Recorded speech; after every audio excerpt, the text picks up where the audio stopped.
Olá galera, como vão vocês? Tudo bem?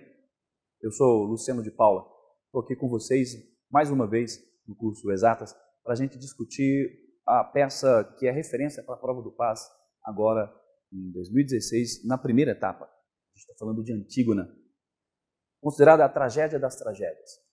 A trilogia sofocliniana é uma das grandes referências do que foi o teatro clássico grego. Nós hoje vamos fazer uma incursão aqui pelas características básicas do texto que é citado para vocês que precisam estar atentos naquilo que a UNB cobra para vocês. Bom, nós não temos muito tempo, portanto, precisamos ser bastante objetivos. Portanto, atentem-se ao que nós temos como comentário aqui atrás.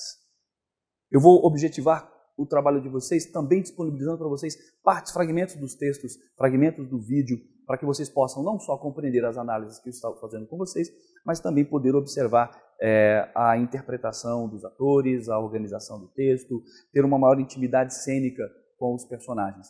Bom, começamos tentando entender do que se trata a Antígona.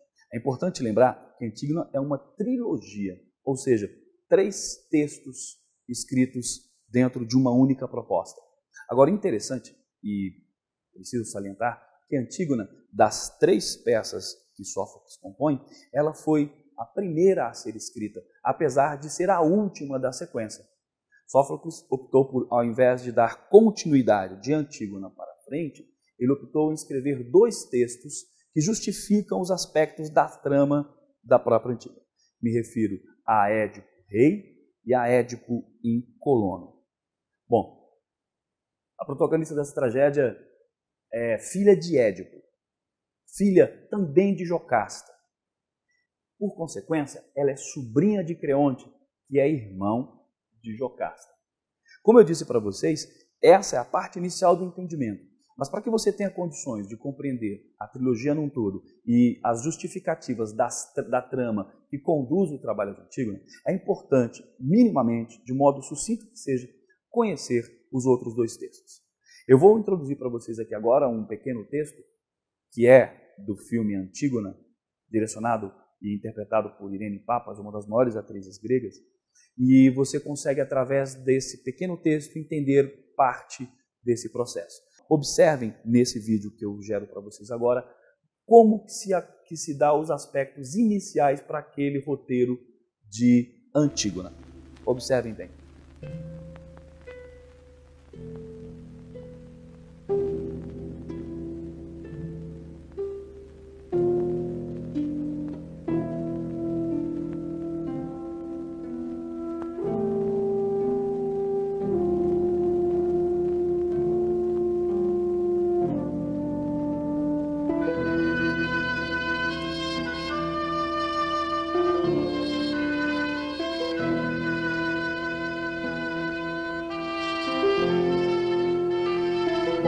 Percebam, então, que as justificativas que nós vamos encontrar lá na frente se dão aqui no primeiro momento, no trajeto de Édipo em busca de resolver o seu destino, em busca de tentar entender aquilo que lhe ocorreu. Quando entenderem os outros 2 textos, e se você já conhece a trajetória de Édipo, perceba que aquelas desgraças que recaem sobre Édipo não lhe são culpa. Édipo passa por tudo o que passa, de assassinar o pai, de casar-se com a própria mãe, gerando assim a Antígona, sem sequer saber do que havia cometido. São as desventuras de Édipo em Colono, principalmente, que justificam tudo aquilo que nós vamos encontrar em Antígona. Em Édipo Rei, ele se torna rei de Tebas, se casa com Jocasta, sua mãe, sendo assim pai de Antígona. Entretanto, no momento em que se descobre tudo aquilo que ocorrera com Édipo, os seus irmãos, os filhos de Édipo, irmãos de Antígona, vão lutar pelo trono, Télcris e Polínices. Na luta pelos 2 pelo trono, as desavenças levam ambos à morte. No final de Édipo em Colono, Édipo se responsabiliza em fazer com que Antígona volte para casa em segurança. Entretanto, ela encontra uma cidade já em conflito pela disputa pelos 2 irmãos. Há um determinado momento em Édipo em Colono, que Polínices, seu irmão, que reivindica o trono e tenta tomar à força esse trono, pede a Antígona, diz ele, prometa-me que caso alguma coisa aconteça comigo, você irá fazer com que eu tenha o mínimo de dignidade pós-morte. Porque é sabido por parte de Polínios que aquele que é contido como traidor não tem as honrarias. Em Colono você encontra isso, em Édipo em Colono, que é a amarração absolutamente perfeita para as justificativas do que nós vamos encontrar em Antígona, que daqui a pouco vocês ficarão mais cientes do que se trata. Bom, veja, a época é a idade heróica da Grécia. O local é Tebas. Ela foi apresentada pela primeira vez em 441 a.C. Os personagens que eu aqui apresento para vocês, Antígona, Ismene, Creonte, Hemon, Tirésias e o coro, eu irei apresentar para vocês em vídeo agora. Esses vídeos são todos extraídos do texto Antígona, de Irene Papas, como eu citei anteriormente para vocês, e a sequência seria exatamente essa. Veja, Antígona, ela é filha de Édipo e de Jocasta, e ela tem uma representação dentro daquela personagem, dentro daquilo que a personagem conduz, que é a representante da religião. Antígona está associada aos aspectos de valores de família. Restrita a esse ambiente familiar, ela acaba contraindo para si uma responsabilidade, obrigações que ela julga serem indispensáveis. Por isso, no momento em que seu irmão pede a ela que jure para que ela jamais o deixe passar sem honrarias mínimas da dignidade, ela diz imediatamente que sim. Entretanto, vocês observarão que Ismene, a irmã, tem uma relação contrária a esta. Todos esses aspectos iremos discutir separadamente nos vídeos. Mas Ismene é a visão da mulher mais omissa, mais passiva, como a maior parte das mulheres na Grécia daquele momento, num aspecto de submissão muito grande. No outro contraponto, temos Creonte, que se torna rei de Tebas, com a morte do exílio e a morte de Édipo, com a morte dos dois irmãos que acabam por se matar um ao outro. Creonte vem ao poder. E Creonte é, então, no contrassenso a Antígona, o defensor do pensamento do Estado, de que as regras devem ser seguidas mediante ao pensamento do que o Estado propõe. Agora percebam, ele é representante do Estado, do poder público, fazendo com que os poderes se confundam, mas perceba, quem é o poder do Estado, senão ele próprio? E aí nós vamos encontrar a âncora maior, o argumento maior, o conflito mais claro dentro de Antígona, que é as relações de Antígona em defesa de um valor de família, de uma lei divina, de uma relação universal, ao ponto em que Creonte defende a questão mais absoluta do Estado e da razão, isto a partir da discussão do enterro do irmão de Antígona, Polínices. Entre eles estarão também Hemon, que é filho de Creonte e que tem um sentimento muito claro por Antígona.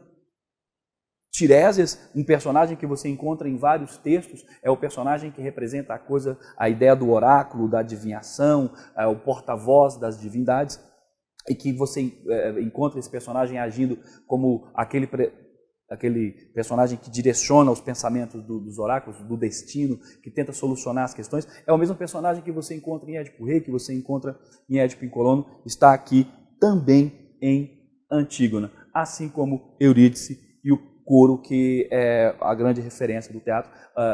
Sófocles, em Antígona, não abre mão de utilizar esse aspecto, apesar desse aspecto do coro, no momento em que Sófocles desenvolve seu trabalho em Antígona, esse coro já não tinha mais a mesma força que tinha há séculos antes, mas ele não abre mão de usar esse caractere. Bom, como eu falei para vocês, vamos dar uma olhada em cada uma dessas personagens aqui agora, através de um pequeno recorte de vídeo que coloquei para vocês. Fiquem atentos nos comentários que estão logo abaixo. Em primeiro, Antígona. Olhem, por favor.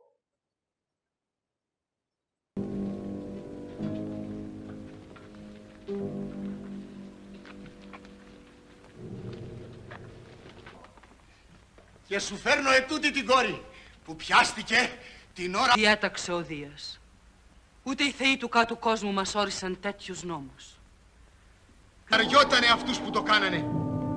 Και αμέσως αρχινάει με τα χέρια της να σκεπάζει το πτώμα με ξερή σκόνη και να το ραντίζει με τριπλές σπονδές από ένα όμορφο χάλκινο λαγίνι.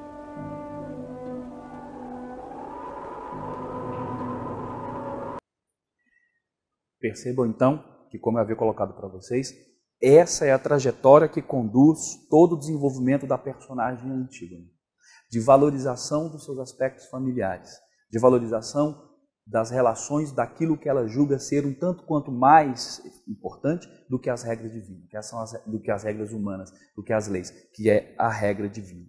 Num contraponto, nós temos aqui, como eu fiz para vocês, a personagem de Ismene, que não é ali apenas uma personagem que caminha ao lado da protagonista. Ela está ali de modo muito claro para expor para você que nos contrassensos, nos contrapontos, o que é citado para que você, de primeiro ano, lá na matriz do PAS, da primeira etapa, pede para que você entenda esses contrassensos, esses contrapontos, esses conflitos. E aí há um conflito muito claro, de uma postura extremamente determinante, uma postura extremamente focada, muitas das vezes, inclusive, e isso vai ser determinante para o final da trajetória de Antígona, muitas das vezes intransigente, de que não abre mão da sua postura e da sua ideia, e no contrassenso está Ismene, omissa, passiva. Vocês perceberão aqui a frase que ela usa: mas como eu, uma mulher, me colocarei contrário aos homens? Fazendo um contrassenso, Vamos dar uma olhadinha no vídeo. που αλλιώς σκοτωθήκανε μέσα σε μια μέρα. Και αυτή τη νύχτα, αφού του έφυγε και χάθηκε ο στρατός του Άργους, δεν ξέρω τίποτα για να χαρώ ή να λυπηθώ παραπάνω. Καλά το ήξερα. Γι' αυτό σε φώναξα έξω από τις πύλες, για να μ' ακούσεις μόνον εσύ. Μα τι τρέχει. Φαίνεσαι αναστατωμένη για αυτό που θέλεις να μου πεις. Δεν το έμαθα. Θα είμαι περήφανη να μοιραστώ τη συμφορά σου και να πάθω ό,τι είναι να πάθεις και εσύ.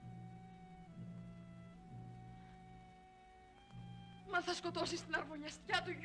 Outro contraponto que podemos perceber através da personagem, e que mais na frente falaremos separadamente desses conflitos, aqui estamos apenas apresentando as personagens, nós temos Creonte, como eu disse para vocês, na representação do Estado, de colocar as regras da lei, de colocar o Estado à frente de qualquer outra coisa, de que os meios justificarão os fins.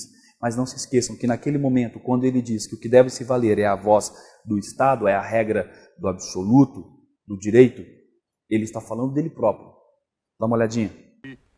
Και τέλος, αφού έσβησε και εκείνος, την ίδια σταθερή πίστη δείξατε και στους δυο του γιους. Τώρα λοιπόν που χάθηκαν κι αυτοί, φρικτοί αδελφοκτόνοι, με διπλό θάνατο την ίδια μέρα, σαν στενότερο συγγενής, η βασιλική εξουσία του θρόνου την κρατώ εγώ. Την ψυχή μου, τα φρονήματά μου και τις γνώμες μου είναι αδύνατο φυσικά να τα ξέρετε πριν με δείτε ικανό να διοικήσω και να νομοθετήσω. Mais um personagem importantíssimo dentro do processo, sobretudo na tentativa de fazer com que os destinos fossem alterados e que as destinações que o próprio Creonte cria fossem alteradas. Vejam, Aimon. Ευτυχισμένοι όσοι δεν δοκιμάσανε συμφορές στο βίο. Γιατί όταν η θεϊκή κατάρα πέσει σε το σπιτικό των Λαυδακηδών να πέφτουνε πάνω σε καινούργιες συμφορές. Και μια γενιά δεν γλιτώνει την άλλη. A personagem de Aimon, mais para o final do texto, vai tentar conduzir os aspectos do fim da tragédia para que não se tornasse uma tragédia. Mas a intransigência de Creonte não faz com que ele não ouça sequer o próprio filho. Como eu disse a vocês, aqui estamos apresentando as personagens, já percebemos que essas personagens não existem de modo aleatório, elas estão muito bem amarradas. É a chamada trama do teatro grego, muito bem amarrada em toda ela. E o que é que segura a trama dessa tragédia? São os chamados conflitos. Existe um conflito principal, que é o conflito da discussão da lei da lei divina defendida por Antígona e da lei do Estado defendido por Creonte, mas existem os outros contrapontos, os outros contrassensos, os outros subconflitos que conduzem. Aqui estamos percebendo já de antemão, antes de entrarmos nessa parte, porque iremos ver confronto por confronto, conflito por conflito, de que esses personagens estão aqui já antepostos dessa forma. E agora um próximo personagem, que como eu disse anteriormente para vocês, aparece em muitos textos como aquele que prevê, aquele que traz a elucidação das coisas. Estamos falando de Tiresias. Ένα νεκρό από τα παιδιά σου θα πληρώσεις αντάλλαγμα τους δυο νεκρούς. Τον ένα από τους ζωντανούς τον στέλνει στον κάτω κόσμο, κλείνοντας άτιμα μια ψυχή στον τάφο. Και τον άλλο που νεκρό τον κρατάς ακόμα στον απανού κόσμο. E naquela nossa lista ainda temos Eurídice, a esposa de Creonte, que terá um papel significativo no sentido das punições que Creonte irá sofrer e do próprio coro. Eu vou ficando por aqui. Luciano de Paula, um abraço para vocês. Até a próxima. Sucesso. Até mais. Tchau, tchau.